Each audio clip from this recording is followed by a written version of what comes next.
What planet is this?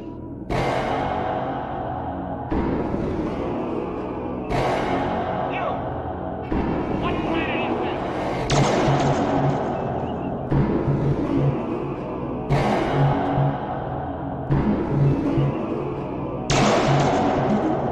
What planet is this? You! What planet is this? You! What planet is this?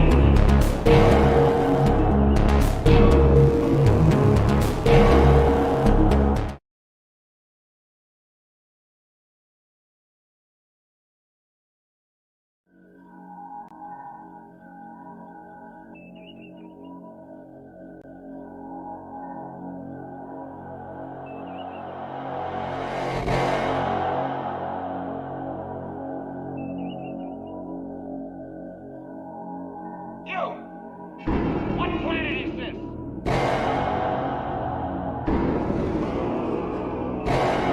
You! What planet is this?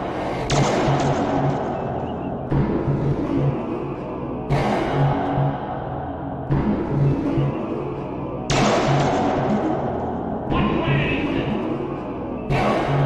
You! What planet is this? You! What planet is this? What planet is this?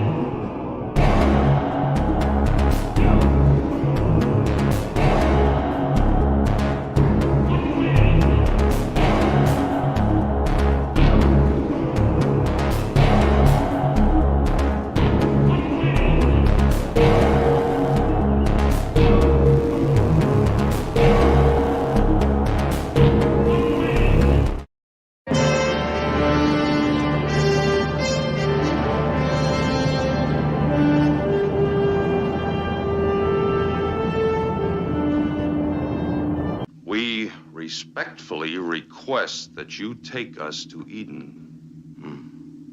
I have orders to the contrary.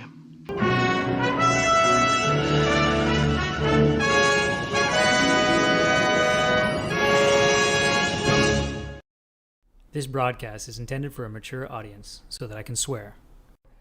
You're listening to The Red Hour, a Star Trek podcast with Rusi Often Wrong Kapadia. And Colin Harcourt Fenton Mudd Campbell. And here we are, live again. How you doing? I see. So that conversation is over. Yeah, It's that's a hard true. situation, Campbell. That's okay, because now it's time for the red hour. Yeah, it's time for the Red Hour. So, oh yes, Campbell, we watched an episode, and what was it?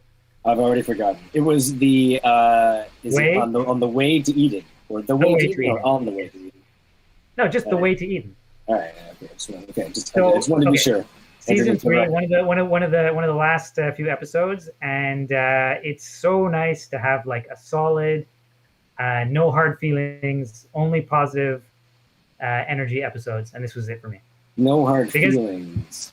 Because you know the last couple of episodes they were weak. You know, like the leads. I mean, I agree, but so what do But you mean this by was not. This was like They solid. would- so- This was like only positive, warm memories flooded back. I mean, okay, that's fine. I'm not going to root for you if that's your takeaway. Okay, fine. All right, should I give the brief synopsis? I mean, sure, yeah, go for it. I mean, go So, for it. yeah. Sorry. Fine. I still don't know why we need to do these synopses necessarily. But anyway, Just do it. okay, fine. So basically, the Enterprise is mid-action as they always are, and it's, and that's how all shows should be. Just fucking forget any introductory stuff. Just let people cotton on as it goes. Anyway, so they're pursuing a shuttle, which I saw the new edited version. That shuttle looked like, I don't know. They really went to town with the computer graphics. I did not like it. I mean, They decided anyway. I agree. It was like watching a kid's cartoon. I was like, what is this? Anyway, so they're pursuing this shuttle, and it's a stolen shuttle, which has happened in the past in other episodes. But anyway, That's only if you believe in the idea of property, Ruzi. yeah, and they just say that they've been sent to like retrieve it, and the thing is pushing its engines to their limit, and they beam them back on board the Enterprise before it blows up, and then they find out that they're all space hippies on board, and but they've been ordered to like treat them leniently because one of them is the son of an ambassador. Typical. So they do, but the space hippies are like very difficult and eventually take over the Enterprise and try to find this mythical planet Eden. And Just like the old biblical tale. yes, and they do find Eden, and they go down there, and despite the sober Enterprise crew trying to like warn them about No, don't go. the risk, Stop. yeah, they go, and this planet is beautiful looking, but below the surface is poison, and so a couple of them die, and the rest learn their lesson that free love and whatnot are good to a point. So it's about moderation. It's about moderation. That's the message. So the message is So- against free love? Well, Specifically, but or was it like an I mean- anti-musical episode? No, It's a good question. That's a good question. I think I've made I think I've told you guys before on a previous podcast episode, but I don't like. I find it like kind of like counter-revolutionary. Some of the music from the '60s, like Well, easily you can't counter. always, like you can't always get what you want, which is basically saying, don't be too militant, and Revolution by the Beatles also saying like yeah, sure, you can do whatever, yeah, but if you're like for Chairman Mao, that's too fucking far. Yeah. So, but I don't like that. My lineage notwithstanding. This episode was a little bit like that in that they showed like the crew as being kind of militaristic and unyielding, but they showed that like they should have like had more understanding and compassion for these people who are a little bit different. And It's true. Yeah, that is showing the that we shouldn't beat all these long-haired hippies, but we should at least restrain them. Show them leniency. Show them leniency because they know not what they do. And they should be allowed to roam free in whatever private institution they wind up in. Yeah, those damn long hairs never learn. I mean, they did spend the whole episode failing to, but trying to seduce everyone, which I found kind of interesting. Yeah, It was cool. Yeah, It was cool. but the crew is pretty easily seduced. Yeah. Like I mean, that it was time, like- he held that rock and he was won over. because it was Yeah, no, about and because it was about because like the Sorry, nondescript act of like of some kind of general idea of love, but they never really got into specifics of how they were going to win them over to their ideology because they never really got into what their ideology was. Really. No, They Kevin, did give got into it. specifics. Show friendship, and they will show friendship back. Okay, yeah, but what You guys know how about to be Eden? friendly? But so how does that translate into what they did? Anyway, obviously. No, What would they- we can go through it. We He can was go through even it, Campbell. singing Just- about brotherhood as they knocked everyone out. Yeah. No, but Campbell, just because Fucking Tom Clancy style. No, but just because the sinister music played when these guys started talking about their Yeah. plans. From where the you're like, beginning when they oh, like- appeared, it was like sinister music. I know. So you're like, oh, these guys are Hippies. sinister. But then you find out, like, no, they're just trying to like turn people on to love, and they turned quite a few people on. I mean, that was one of the things. The other thing was like a carjacking, essentially, a large space-going war machine, and all of its crew, and also let's not forget attempted murder of entire said crew. Campbell, that was Dr. Distracting Severn. everybody lost- with a concert was like an amazingly ingenious idea. It worked really well. Yeah. You should Makes take me note think of of that. other somewhere. concert ideas. No, it's good. These guys fly by the seat of their pants, and they had some good results. So okay, let's go through it like by the numbers, like step by step, and I can explain to you like how all of it is good. All right. Then you can Okay. justify your So crimes. fine, okay. So in terms of like the overall like plot, Uh-huh. it's fucking cool because it's about technology gone too far. Is it Maybe though? there's another way. Yes, Campbell. That's a flavor. That's in there. I know it's in there, but like Yeah. Well, does hold on. it I'm doesn't getting make to any the other- sense? Okay, no, yeah, I'll rest- continue. Continue. Okay, so one, it's got the we should go back to living like primitives, but not this stupid Irish pioneers episode from TNG. It's got the madman. What do you got against the Irish anyway? Yeah, no, like basically it has a Cybok. It has a pre-Cybok, Yeah. which is Dr. Severn, which is cool. Yeah. No, it Is is it cool. though? I don't Yes. know. Yes. No, because it's like the core of the idea is good. What But, is the like, idea? Well, the idea is to try and find a life that is not so guided by technology. And the cool thing Okay, but how does Eden fit into that? How does okay, let's live like primitives, but first let's steal a high-tech star cruiser and go to an obscure planet that nobody knows where it is. How do they do? That's the perfect way to enact their plan, like to restart society. Okay, but so anyway, I do have a lot of various questions about what is Eden specifically for them, how they came about knowing about it, and how they could think that somehow all these different planets have some kind of idea of a specific place, and how that place could actually translate it. It's like the whole idea of interplanetary mythos. I don't really buy into the collective unconscious to that degree. The fact that it's like every good person everywhere dreams of the same kind of place. Oh, there it is, right there. And then somehow they're able to find it. This is a slightly transcendental episode. You had to have watched Star Trek V, made several decades later first, and then you go back and you watch this episode. But if you do that would be ideal. That would be ideal. But if you do that, Campbell, then everything makes fucking perfect sense. Which is the idea that this idea that Eden is a real place permeates the idea that the Eden myth exists in so many different cultures. You see, Eden isn't a place. It's just a moment in time. Haven't you heard that song by Orbital with Leonardo DiCaprio? No, but Campbell, this is a cool concept. Okay, it's Battlestar Galactica in its mixing of myth and sci-fi. Shut up. All right, so now check it out. So basically, the premise is that everybody, all these different species, have some concept in their religion of Eden, and so people naturally assume that there must be some origin to this belief. It can't just be everybody reinvents it themselves. That's it, Campbell. Hey. Sorry. So okay, fine. Let's move on. Okay. I don't want to dwell too much on that because was there any more to be drilled? That's pretty much it, right? There's no deeper layers to that. There's layers, like an onion. So anyway, the overall translucent. The overall plot is cool because they're evaluating, can technology go too far? Then they're evaluating, the sort of hippie movement, because it was made during the 60s, and it was kind of like, what is acceptable, what isn't. Should we beat, just club these people? Well, why do you keep phrasing it that way?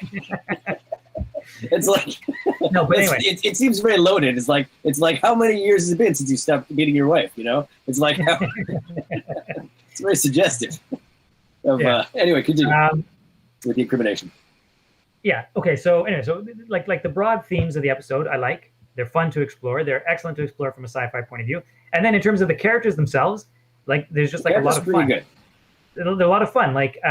Obviously, Dr. Severin, he's a cool villain because he doesn't want to kill people necessarily, but you can just tell he's lost his mind, and that is scary. So it's cool. I love it. Seems like he also does want to kill people, though. I love it when Spock is questioning him because Spock is questioning him, and he's sort of like, "Your technology did this to me," and then Spock is just quiet because just what do you say to someone who's insane? And then he pauses for a second, then he's like, "So I take it you want me to speak to my people?" And he's like, "Yes, doctor." And he's like, "And you want me to explain to them yada yada yada?" And he's like, "Yes, doctor." It's good. It's like. And then the next scene, Spock goes to the captain, and he's like, Dr. Severin is insane. Yeah, it's such a good cut, such a good contrast, and the weird, and I can't think of another instance in Star Trek where it's used to that effect. It's kind of a very common mechanism nowadays. Okay. The broad-chested guitar player Adam, man, he's like an awesome character. Charles Napier, and I think he's probably like the. He's one of the characters. He's probably the character I felt most for when he died in TOS. Throw out some other instances that I can consider. I don't know, they were all secondary nobodies who died. This one was introduced. You're he's a nice dude, and then bam, he dies. The message in that case definitely seems to be hubris, that he was an idiot. He died because he was an idiot, basically. Well-meaning, but an idiot. Yeah, he's like Icarus. He just flew a little too close to the sun. Is he though? Yeah, he's like Icarus. Okay, sure. Okay, but you know who that is, right? Right? Yeah, I know. Okay, Right, I don't know everything that he is, but I know that he plays the general in Little Green Men in DS9. All right. That's all I was gonna go. I mean, I was gonna, level other stuff. Yeah. That was good. I like it, just like the counterpoint to this character. And also about Severin. Now, I didn't know this, but he also played one of the two species in Patterns of Force, not the Zeons, whatever. Oh yeah. He was the Hitler wannabe. Yeah, he was like the second in command, Malakon or something. Exact. And so that was a good enough. That was a good enough, like, tonal and personality shift. So it's going to be two characters completely. That sucks that I didn't recognize him. Yeah, no, exactly. It's a testament to his acting. Yeah. And I don't know. I thought there was going to be some kind of story with him, Skip Homeyer, but I mean, I persist in thinking there is. I don't know what I'm basing this on. Maybe some kind of weird Hollywood intuition that I glean osmotically through Julie in her fevered night dreams. But it's like he had a pretty steady career in film and TV until one movie he did, like a Western in the mid '80s, and then he completely became a recluse and disappeared, or retired rather, and no one really heard from him again until his death in 20-something or other. And that's all I got. That's not interesting. Anyway, it's kind of interesting. Sometimes my research revealed nothing. What else? Yeah. But it's about But anyway, the characters are all good. I like even like Irina and Chekhov. Although Chekhov is, as ever, like, he sucks. But really, it's a passable B story. I like Kirk because he's not the star. He basically fumbles. He fumbles the whole episode, but he does it gracefully. And Spock is he's surprising because Spock is like shows passion. Surprisingly emo, yeah. Yeah, he's very emo. He shows passion. He tells them, like, shows communication. Yes, he reaches. Yeah. And he shows compassion for the hippies, which is cool. And I like it too because it's like an acoustic mind meld. Because because the Vulcans are so, like, emotionless, you assume that there's like some something doesn't jive with, like, him and like a peace and love sort of philosophy. Why not? Like, basically, well, I'm saying that would be your assumption. If somebody acted robotic around you, you wouldn't assume that they were a flower child.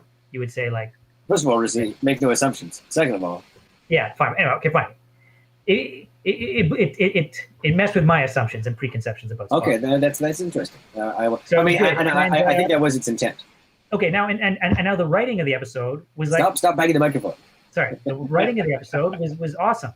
It had, like, a lot of good lines, like a lot from Spock. So the whole, like, the lingo that they give the hippies, it's not it's good. Like, it's not terrible. I reach, one is the beginning. Are you one? And the whole Herbert thing. I mean, come on. It's good. It's passive. No, I agree. I mean, it's not annoying. And then I just like the way Spock, like, describes their philosophy. It's like, obviously, as somebody who's sympathetic to it, but it means that the writers of the episode were sympathetic to the idea. Because like Spock is like, well, there are a lot of people who are uncomfortable with what we've created and the artfully antiseptic, carefully balanced atmospheres. I like it. It's just like, it's like. I mean, fair enough. I guess it's well written, well argued, the whole thing. I mean, it's true. I am a little bit intolerant of Severin because he didn't super articulate his ideas. But I see what he's saying and how there could be an argument for saying it against the over technologification of worlds, where you have to assume that every world is like we see Earth and Risa to be, like, atmosphere controlled and, like, tailored and, like, presumably the mechanisms in place to hedge against, like, natural disasters. And I can see the desire to want to go to a planet that doesn't have that. But that doesn't seem like such a hard concept. That doesn't seem so impossible. That seems like you can do that on a number of worlds. I know. But so that was my inherent problem, that they had to find some mythical place. That's why I said you have to watch Star Trek V first. Because the idea was that this is the source of the myths throughout a bunch of different species. So that there must be. And that part was bullshit. There must be something very special about this Eden. And there was not. I don't know if you've watched. I sometimes watch very B light documentaries. B B-grade kind of thing, Oh, like B-grade. on Netflix. Like they have this one where they explain things in 20 minutes. I'm not familiar, but continue. No? Oh, okay. It's like they realize that people have like an insanely short attention span. So they're just like, we'll explain like some random topic in like 20 minutes. And they do an awful job, but it's like entertainment. Anyway, they did this one. It's dreadful, but it's quite short. They did this one where actually, you know what I love about was it? that a Like, black? Yes. Was it Black Books reference? It's dreadful, but it's quite short. Yeah. but I love it because like they're so glib. It's kind of like if I were to like write one of these things, because they decide that they're going to explain beauty, the concept of beauty, in 20 minutes. Anyway, it's pretty awful. But in that documentary, some of the pseudoscience which is proffered, which is probably baseless, but I'm going to offer it here, is that because what they did is they tried to identify what people think is beauty. So they went to all these different cultures, and the only thing that they found that related, so like people they had sexual images, they had abstract images, they had sunrise, sunset, these sorts of things, right? But the only thing that was sort of like, according to this show, which is bullshit, but I'll say it anyway, was the only thing that aligned was like an Eden, the way that we would draw it from like the Bible, which was it had to have trees, a grass like field, and a water feature. But all of them, I'm serious. But all of them. No, that's fine. No, I don't. All of them drew it. Anyway, it's kind of fun to think that in a sort of like Dune-esque kind of way of us having some sort of like biological pre-programming. But I like the idea For the Oasis. Yes, I like the idea that we've all been programmed with this place we're trying to get back to.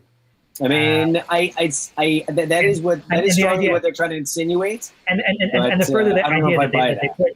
Well, the further idea that they put in this thing is that it's intriguing. is that sort of when we became the sort of final version of ourselves, the Homo sapien or whatever. That's just sapien. We were in like a part of Africa, and this was sort of like where we this is what we had evolved to. We'd evolved to this specific. This far and no further. Yeah, exactly. And that is Eden, and so that's why when we look at beauty, it's because we're like it reminds us of our ancestral home.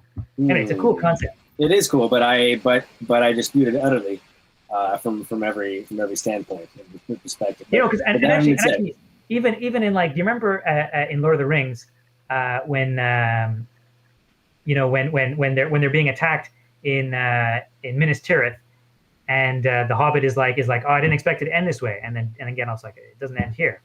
Death is just another path one we must all take. And then he talks about what is going to come after death. And he's like, the rain cloud that covers this world is stripped back, and then you see it, white shores and a far green country under a swift sunrise. So basically the best we can do for heaven, the best we can do for heaven is the best we can do for heaven is is that the place that's got the tower of the ship like the prow of a ship, or is that? Or is Minas Tirith the place where they get like? No, is it the Dead I like City? Rusty's thesis that the best idea of heaven is basically Algonquin Park. Like trees and water, or by his description, most mini putt courses, most Western golf courses. Yeah, I get a lot of heat from golf is heaven. I get a lot of heat from the libs. But I really like golf courses. Yeah. I really like golf courses. Like golf courses are like mankind being elves. That is like us being elves. Like we're like perfectly like creating like a landscape that we love. It's natural, but it's like fucking like just to our specifications. So you are saying that golf is heaven. We all hate golf, right? Golf is heaven. I'm with you. We agree that we hate this sport and we don't want anything to do with it. Golf is codified, geography-locked class warfare. Golf is... Didn't a friend of ours prove that it was bad for birds? It's bad for everything. It consumes way more water than everything. Birds. It's like uses pesticides. They object when you run across them in the middle of the night. But the elf in me like just loves it. I'm like, man, that is so fucking That's fine. cool. That just proves you have an aesthetic. That's just because you're English. Wait, why do elves live on golf courses? Don't they like tall trees and forests No, and stuff like my that? point is Yeah, No, where no. else My are they point gonna is, live? Doesn't make that any elves, sense. elves. No, no. My point is They that still elves. need access to infrastructure. No, I mean that they mold nature to form like archways. No, and- yeah, okay. I'm That's just not saying, a I'm golf just saying- course at all. That's just Anyway. like that's just like 18th century farming, you know, when they have like hedgerows. Yeah, exactly. What you like is just By the way, I Tudor watch England. way too much YouTube History Channel. Just saying. Yeah. And there's a lot of them, and they're great. it's becoming a problem. So Okay. when are we gonna talk about aside. hippies? Oh yeah, where we hear about Let's a talk Star about Trek this. episode? Okay. So then if we go past the fact that this is like a solid, decent episode, now we can accept the second layer. We can accept the second Which is the layer, shit. which is just how campy it is. The music, the It's a bit over the top. cheesy It's trying lines. to be Batman. It's trying to have But- an honest but- about but- musical number. But man, like that's awesome because if I want to reach somebody, like if I go up to somebody and I say like one, are you one? And they respond, I know that they've seen this episode and that they love this episode and that it sticks with them. It sticks with them because the lines are so memorable. I mean, just think of Free Enterprise when they're like driving in their car, and they're like heading out to Eden. Yeah, I'm not gonna do it. brother. Because it's just like fun, memorable stuff. I mean, that's true, but I just don't think, despite all that stuff you said, that it was a good episode. Okay, give me your counterpoint. My counterpoint is broad and varied, but it has to begin at the critique of hippies because even though obviously the word hippie is never used, we have to see the depiction of Severin's group as like some way analogous to hippies, and it's interesting because they don't really use a label for their group, do they? I don't know, whatever. No, it's kind of called say like a cult movement. or movement. So trying to make it seem like sort of political in a sort of like Maoist sense, but beyond that, it's not really. It's probably meant to be seen as like roughly analogous to hippie ideas, and it's interesting because you see the range of reactions from the people on the ship, right? But I think the reactions of the characters themselves are also quite telling because they're meant to represent a range of people like Scotty, who's like the second they appear, he's like, "What the devil is this?" Like he's never seen people with like weird haircuts or like slightly different modes of dress. It makes no sense. He says, "I don't understand why a young mind has to be an undisciplined mind." I mean, okay, that was his eventual take once he found out who and what they were. But even like in his initial visual assessment, it was like, if you call them, it's like, it's like he couldn't even describe them to the captain. He was like, so it's like, but my point is, it's dumb because we're meant to in that instance, like assume that Scotty has like the sensibilities of any normal suburban 1960s person, as opposed to someone who's like, goes to different star systems each day and like sees people dressed in a variety of ways. And there's no reason for him to be like, wow, what are they wearing? They're not wearing. It was like, what was his basic criticism? Because we've seen much more scantily clad species with much more, just as colorful. I mean, that's the funny thing is that some of the hippies have like sort of flowing dresses. And they're wearing a lot of clothing in some cases. Well, and then the female officers of the bridge come and they're wearing like barely covering their bottom skirts. That was fun. But anyway, it was in terms of like the politics of the episode. Like at the end of the episode, like everybody on the Enterprise basically like decides that they're not that bad. Well, because Kirk is like. He tells Chekhov, he's like, you did what you had to do. He's like, and so did your friends. Stop being so kinetic. Like basically, and then he says he reaches at the end. So basically, he pushed out all the jive, and he brought in the love. But it's like, but it's like the reactions from the different people on the bridge. The different labels they assign to them, or like they say those people or them. The characteristics, I would think, like stubborn, uncooperative, protesting, resisting, basically kind of anarchist, lots of chanting. But it's the same thing of the last episode we watched. Jesus, what was it? I've already forgotten. All of our yesterdays with the no, we haven't watched Tavacon? all our yesterdays yet. We haven't? That's the Oh, end that's of a future memory. Sorry. I'll be quiet about that for the time being. Those memories continue to be inconvenient. But it's weird. It's like just trying to think of like the combined values that they associate with them, with people like them, and it's kind of weird because it only makes sense in the context of a very buttoned down sort of suburban kind of person being offended by those kinds of values, as opposed to anyone on the Enterprise. Rather, it's like the only contention, I guess, is what we see in Pavel, who's just like offended by the fact they're undisciplined, the fact that they're like they don't want to behave like adults. I mean, it's just my question is like, I guess I critique the mindset that challenges them and exactly what they stand for, you know, because obviously we see in Starfleet, you know, it's supposed to represent like authority, right? And but I think also because it's Federation and humans, you know, it's supposed to represent like I want to say, you know, the military. I guess no, I was going to say from the perspective of the everyman, the audience, you know, that's like the common sense sort of perspective, you know, and I think it's meant to basically kind of like pass judgment on hippies and be like, you know, yeah, it's true, you know, both say it's like they're not as bad as you think, we should tolerate them, but also, you know, to inherently dismiss their whole kind of medium as being being either a flotation of youth or like you know, basically. Campbell, you're seeking the man where the man doesn't exist. I think the man is there. It's just it is one of the dilemmas of Star Trek that it's trying to preach against the man, but it is in fact the man. There's been a lot of critical essays written on this topic, Lizzie, and a lot of YouTube videos, but it probably weren't just feet. But it's true, and that's indeed one of the sort of inherent problems with Star Trek because it tries to have it both ways, advocate for both, you know, the oppressor and the oppressed, because it's got to play in both ways. It has to be the man. Star Trek is the man, Ruzi. You have to admit it. And Chekhov is really hard on Arena. So Chekhov notices. Chekhov sucks, and also whoa. He sucks. And you know what really annoys me is like his way of speaking. I mean, what? Okay, you're talking. Are you talking in general, or specifically when he's being like when she's breathing down his neck, kind of thing?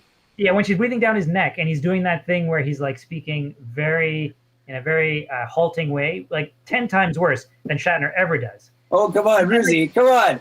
We just saw the same scene, and my reaction was totally different. I was like, yeah, that's a really good job. You know, to take like a bad actor and to hobble them by telling them that they have to sound Russian, it's a boneheaded thing to do. The way you, I take offense with the way you phrase that, but I agree with your overall assessment. Okay, good. But despite that, I think he did an amazing job. I think he did an awesome job of someone who, well, clearly under stress and duty of having to perform a job, is being assailed with a lot of conflicting emotions, both sort of, you know, very pheromonal and sentimental, you know. It's a thing that humans do. Anyway, we'll get into it. But he really passes judgment against his former Starfleet friend Irina when he finds out that she's part of a cult, this cult, and where he's like, "You were a scientist." I thought that was like kind of interesting.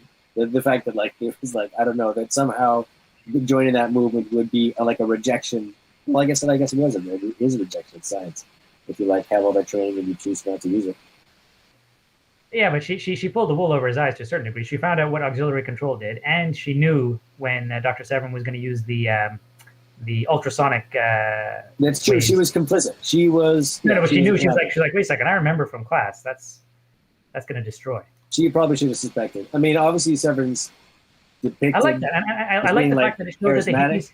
It showed that the hippies were concerned. That they didn't want to like kill everybody. That was good. What? That was good. Okay, let me go through my notes quickly. So how come Uhura wasn't there? Like, I don't get this when they like. I guess she just had other commitments. The actors, right? I mean, that is always a possibility. But come on, Ruzi, we've been through this. We've heard as many stories about the production and budget at this point. They were cutting people left and right and not having them appear in episodes, so they didn't have to pay them. If they don't, it's a difference between like full time and part time. You know. You know, it's like they maybe they worked like 39 hours. You know, after that leave, or maybe you can stay out, but according to those just punch out at 5. But what was it? I noticed something this time that I never noticed before. Did you notice what Adam said when he gave back Spock's lyre? Yes, he said give. Yeah, isn't that weird? No, it's good, Campbell. I love it. No, it is good. I agree. It is. It's just cool because I never noticed that before, and it was so weird.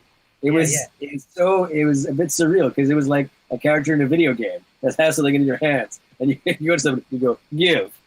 Yeah, but Campbell, like if he had gone Timba, his arms wide, you would have known exactly what he meant, and you would have been like, okay, he wants to try it out. I suppose, but I mean, anyway. So that wasn't a knock against it. I just thought it was an interesting observation about the episode that I never made before. Yeah, true. Actually, I noticed that too on this viewing. Got some good lines. I like the fact that Dr. Seven is like, we do not recognize your authority, and we demand that you take us to whatever. So that's kind of like shades of like Californian sovereign state kind of mentality, sort of like proto-libertarianism right there, I think. Sorry, continue.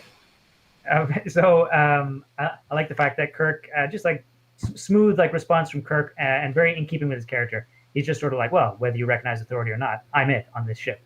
He does that a lot. He asserts himself a lot, but but you notice it doesn't really amount to much, does it? No, it doesn't. It doesn't. But like, I like the fact that his character is not conflicted. I know you think that just makes him like two-dimensional and simplistic, but no. I agree. In this role, his job is to be of single mind. Yeah, it just means that he's like no conflict, very pure in his actions. So for him, like he's like a pure instrument of captainhood. No, I really agree with you. Yeah. and again, in this instance, I can find no fault with Kirk, apart from the fact that the ship he's on has such lax security that I forgot. She used to be Starfleet, but still, it's like the fact that she wanders into auxiliary. I don't think it's cool that people could just walk into auxiliary control. There, I've said it. I know. Yeah. I know. Okay, people. You want to live under a police state. You have to learn why things are done aboard a starship. How things are done. Damn it! So Campbell, I liked just some of the little things. I like the fact that when Kirk, went back to the bridge after getting, called Herbert. I like the fact that he, he tells the communications officer to send a message, and then he makes a point to like say send a personal note to the ambassador to tell him his son is safe. I like that. I like detail like that. I want to know that like everybody's doing their job properly, and he's like, I love that. I like the fact that Kirk, when Chekhov explains that his ex-girlfriend's there, and that he was in the academy with her, he's like, one of those was in the academy. I like that, because you can't forget that these guys are all like basically military dweebs, and like they wear their military pride on their sleeves. I like that. It seems like a weird distinction though that was made with such prejudice, that I couldn't see. I mean, apart from the fact that they were like, basically like Grand Theft Auto felons, the effort to paint them as being so other, I thought was interesting and telling in and of itself. But and again, I appreciated the fact that its overall message was to be tolerant of hippies because they're basically crazy and they'll wear themselves out maybe. But I think it was revealing. Sorry? Yeah. For some reason, having like Spock give some of these lines, I don't know. It just makes it. It's sort of like it's sort of cool, like having like a scientist, speak so poetically. I don't know how else to describe it. It's like Carl Sagan was like in the cast for this episode. I love the fact that when it basically was fucking Carl Sagan. Like when Spock is saying, he's like they hunger for an Eden where spring comes, and that's fine. Except for Spock to say. It is, and I did appreciate the fact that he was trying to find some kind of nice middle ground between their sort of pure sort of spirituality adjacent beliefs and his sort of like pure logic approach. There could still be like passion and like the search for truth or something like that. I just got hung up on the specificity of the geographical concept of it. that indeed could be applied to Eden. And Anyway, this episode, in terms of developing Spock as like an awesome character, was like way up. it did good strides for Spock. But the threat? But you said it didn't disappoint in terms of its overall impact. Did you find the threat of this episode satisfying? Yeah, for sure. Like for sure, because Severin was a decent actor and he seemed insane, and you could tell that. Yes, like, he did. That's true. Yeah. Yeah, you know, and like you could tell that he was going to do some crazy shit. Okay, I guess that's valid. Because even though the hippies themselves are painfully harmless, except for that one guy who was able to incapacitate people with his nerve pinch. That was a little bit lazy. That was a little bit lazy for them to just create a new Vulcan neck pinch. I don't think it's. I think it's just. It's lazy. It's lazy. It's like hardcore lazy. I think it's consistent. It's like he's clearly from a species that they can do that shit. You know, just another means. It's just like how nature will always evolve a crab. Nature is always giving people ways to paralyze other people with nerve pinches. This is a thing that nature does. But okay. I thought they were kind of nerfed as a villain, as a threat. But anyway, no, but yeah, I thought especially on like a first viewing, I thought this episode had all kinds of excitement, and like the ending was also cool because it was, normally the ending is unequivocal, they saved the day, but this one they sort of failed. They like tried and like two people died tragically. And that's cool. That's like it was. I liked how fatalistic and existential it was. The things like it's like despite their ambitions, they were still fruitless because sometimes that's just not the way the universe works, and sometimes you're going to die for stupid reasons. Yeah, no. You're always going to have more impact if you have like a tragedy thrown in there. And you realize it's ironic. Do you realize Adam was the first to die? Yes. No. Sorry, my question was, do you know why he was the first to die? Oh no, why? It was perfect. I saw it because I just like the way it was like, it's obviously once you've seen the episode a couple dozen times, but the way it's laid up is that he dies first because he's able to walk across all that grass and pick up a fruit and eat it without first having his feet burned because he's the only one of those guys who's wearing shoes. Oh, fucking A. Anyway, so that was his. So anyway. Okay, and then like call me like a sentimentalist, but like the songs, the tunes from this episode, I have like the YouTube clip of Heading to Eden, the emotional version, slow version or the fast version? The slow version, not the fast version. I have the slow version, like it's in like one of my favorites. It's just like sometimes I'm at work and I'm just like I just slow down. It's like time to slow down at the end of the day. And it's like don't. Do you want me to make you like a 6-hour loop tape? What's that? Do you want me to make you like a 6-hour loop tape? Did you make me one? Did I ask for one? I can't remember. I made someone like a 6-hour loop tape. Yeah, it was probably me. I'm just hooked on it. I've made a couple of 6-hour loop tapes. But I like it also. I like they play that theme. When you see the dead bodies of both Severin and Adam, they play that theme just with one instrument. The what is that instrument? It's a good instrument. Like I can't think of it now. I have to get it up. Let me see what them dead. It's like what the fuck? I don't know what that is, but anyway, it's haunting. It's good. The mournful version of the America Fuck Yeah theme. I think it's a harp. Harp, yeah. Anyway, that was awesome. Yeah. Okay. And then in terms of goofiness, there's like tons of goofiness. There's like just like all those like scenes of like the red shirts going like and like really like jamming out. I feel so bad for those red shirts. It's like I don't think their depiction is unrealistic. Like I feel so bad because they're just such squares, They want to cut loose, but they can't because it's just the idea of rock and roll is just too foreign to them. Yeah.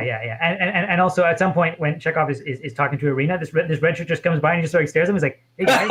I know, what was with that? What the hell? I was like, are they friends? It was established that like they had a thing. That was like super creepy. Like if that guy passed you at a party, you'd immediately like go to the other side of the room and like put your hand over your fucking drinks. Yeah. Yeah. That was good. What else? I like the fact that just in terms of the details, I like the fact that like when Sulu, I like when one of them is trying to win over Sulu. And Sulu's like, I have no idea what you're selling. No, it's good. It's good too because yes, it's true. But keep talking. but yeah, one of the girls is sort of like, you want to join us, whatever kind of thing. He's like, how do you know what I want, kind of thing. I know. I like that bit of dialogue. She's like, you're young. And he's like, you make it sound tempting. It's good. And then I like it when Kirk says, Mr. Sulu, explain. And he's just like, no explanation, sir. I like the fact that that's enough because what the fuck can you say? It's kind of a shame. Like the only real established backstory at all we get of Sulu is eventually the fact that he has a daughter, the fact that he likes fencing, is that he's like affable and like really easygoing and like down. He's just down with stuff. He's like, yeah, sure. Yeah. He's friendly. I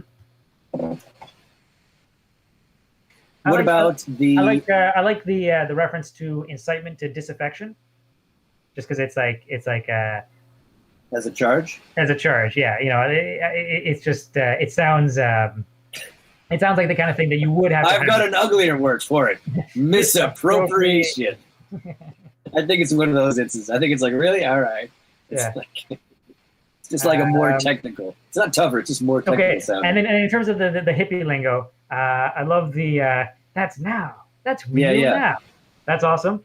And when he comes in, he's like, I like it. They made I like it. I like it how they broke down the essence of the conlang to like not to not use like analogous slang or anything like that, but cut down to like the core of what they wanted to communicate in any instance. Yeah. I like how, and it's like it spoke to like a kind of Zen universalism. I like that. Another one. It starts to chime. I thought that was okay. It was. I mean, okay. Some of these are a little bit, obvious, but I mean, Campbell. I mean, like they had to, string it all together for the episode. No. Overall, they did a good job. Yeah, I don't know. I mean, I think that's the limit of what I need to say on the positive front. What do you think? What do you think about the implementation of music in this episode? How it was like? So there was specifically. It was like obviously trying to like show everybody like sort of like rocking out gently to the music. It was awkward. Definitely gently, like whoa, easy there. Don't rock too much. It was a little awkward, but again, like for like an episode, they wrote some decent music, and that blonde chick was an awesome singer. I meant to look her up, but I didn't. Except that she reminded me of she was pretty good. Mel. The only other thing I'll mention about this episode is the cool thing they throw in about Dr. Severin's character, which made him like a Bond villain, was the motivation. Check the medical database. He was insane. Yep. According to medical charts, he's insane. Since you're doing that, why don't you make it so that we always get warnings? Yes, that's what I meant to say. Yes, that exactly. But I like the fact that it is like a Bond villain. The fact that those ears, the fact that like the antiseptic environment created like a superbug. I see what they were trying to do with that, but I don't. Cool. It was totally cool idea. Like the fact that it explains his motivation. It explains his motivation, and it is like a cool villain. Like you can empathize with the villain. You can be like, I understand where he's coming from. Like basically, he was poisoned by all this like technology. And now they're telling him that but only in a literal sense. On it to survive. But that's just it. If they never fucked with him, he would have been fine. But like because they fucked his immune system, now he's got to fucking, never leave like a protective dome.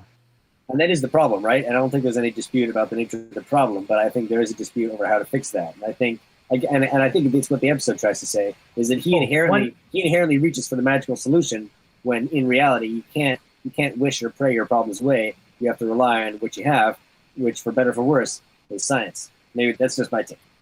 No, I don't think it was saying science is the only way kind of thing, but yeah. Science is the only way. I said the only way. Sorry, continue. Yeah. But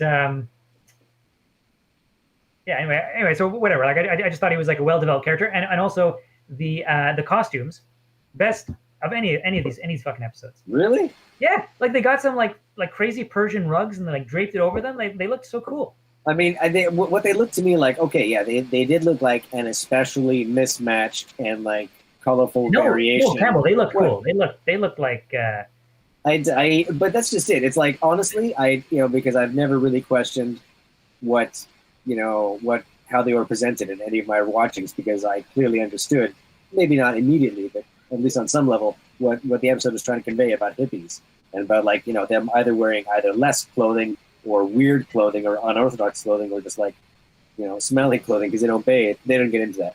But but this time I tried to compare it against in an objective way against all the other various alien species they've seen to see if there was any reason to basically form any kind of prejudice or bias against them based only on their fashion or sartorial sense, or indeed their physical appearance. Okay, because whatever they had, they were wearing weird clothing. They were showing in some cases lots of body area, flesh.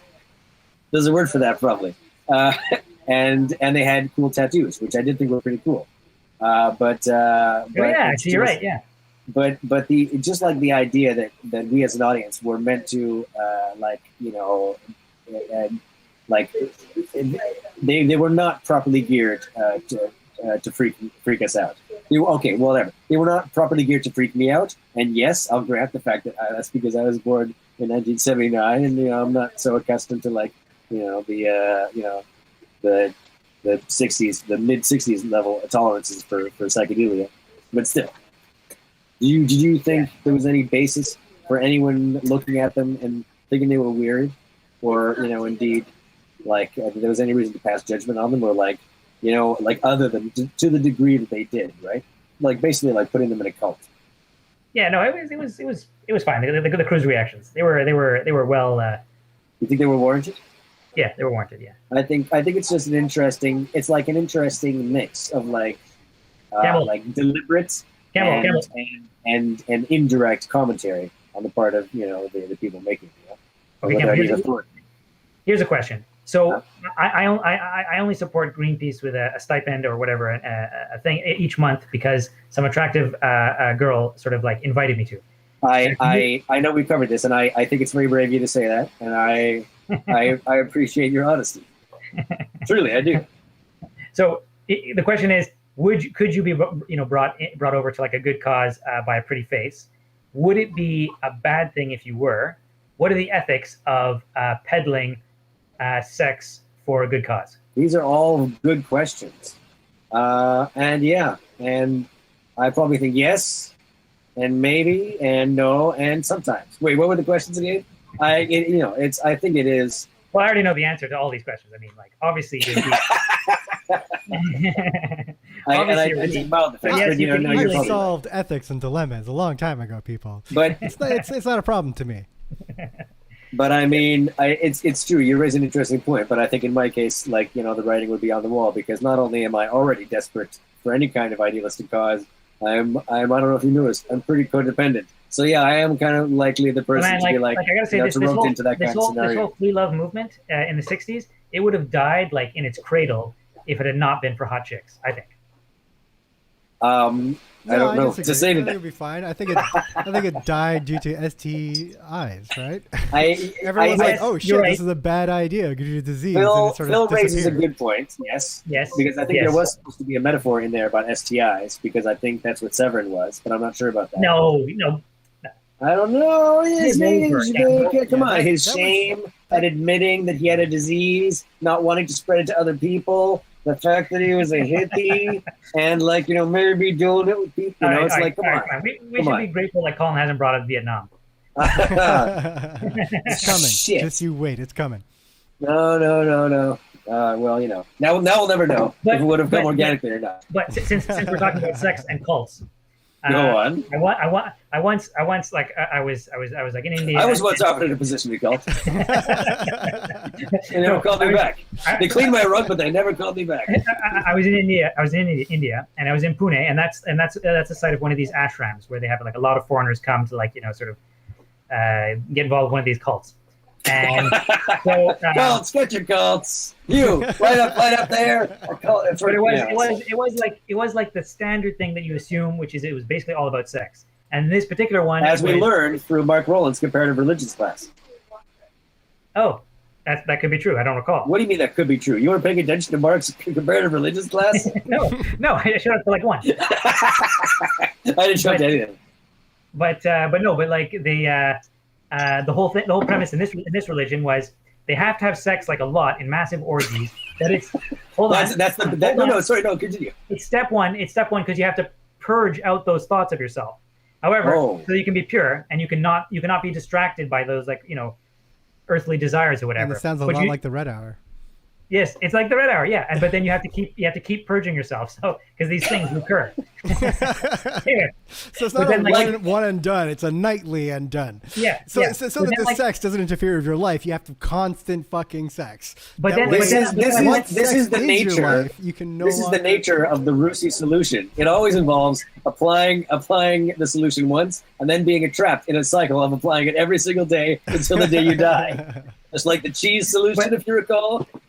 But anyway, so then like I decided like one night to just sort of like research like all these different cults just out of curiosity, and it is actually if you want to like put yourself into like a suicidal state, you should do that because it is crazy depressing to like when you just like read the story of all these cults, like just it's very, very depressing. But what I found is like just like the common thread is like men wanting sex, like almost every cult ever.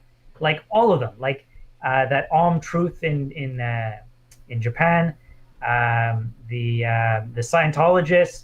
I mean, what's his face was just sort of like in international waters with like, dozens. Wait, what's his face? You mean L. Ron Hubbard? Girls, L. Ron Hubbard and stuff. Anyway, it's just like every single one. So I'm also thinking that probably the free love movement in the '60s, although people also probably took a lot of the things to heart and they incorporated them into their lifelong beliefs. But I'm saying, I think it had to have like a sex appeal. You're saying it's so you think? Cult?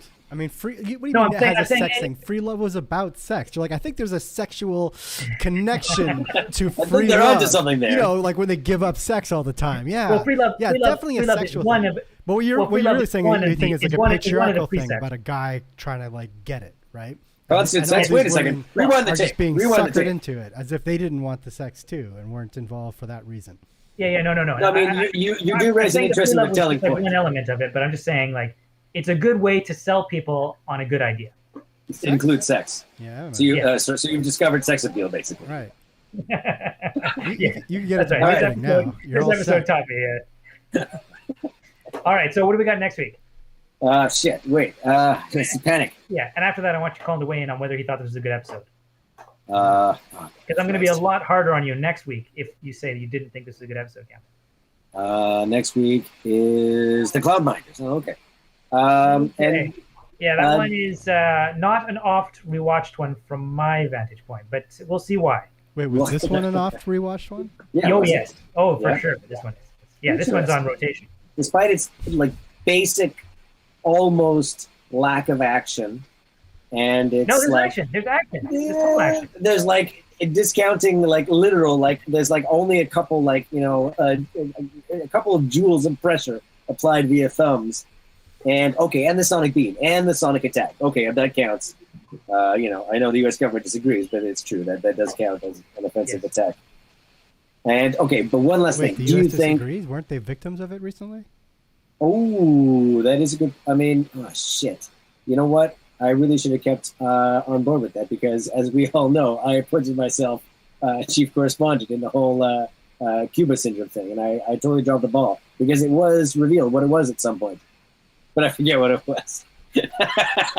It's probably some foreign government. It was probably some kind of listening device or a foreign government or cicadas, I think is what they said, and maybe some kind of sonic. I don't think so. That was definitely one of the theories at some point. Some kind of sonic beam or a byproduct of a listening device. I think maybe was one of the theories. Feedback from some kind of resonance with a local transmitter. It does. Anyway, especially. What was the last thing you wanted to say on the episode? All right. Yeah. I admit I'm totally drawing it out at this point. What about the one criticism of that young woman's misinterpretation of technology in Starfleet? How Chekhov was explaining to her how the ship works, And she's She's like, saying, "I would never let a computer tell me what to do." yeah, and I think that's one of the problems of Star Trek. It stems with a fundamental misunderstanding of UI. No. Campbell, it's kind of like a gods must be crazy kind of thing, where Any suitably advanced form of yeah, no, just like the fact that to the Kalahari people, they just think it bizarre that everybody, looks at this hand on a clock and it tells them they have to go somewhere else and they have to do this thing. And they're like, why do they have to listen to this, clock? That's how clock on the wall says 4 o'clock. Closing time. That's all for alcohol.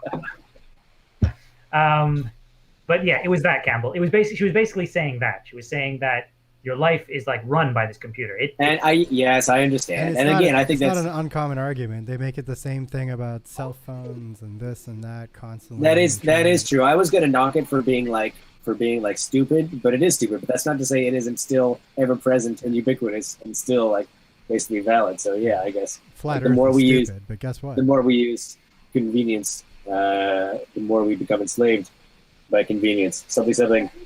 The more 10 Joe. Okay, let's do the decreasing sound. Oh, I didn't say whether or not I liked it. Oh, did you like it? It was okay. All right. Man, you're such a dag. All right, now so descending pitch, starting from around 60 hertz downward. Yes. Okay.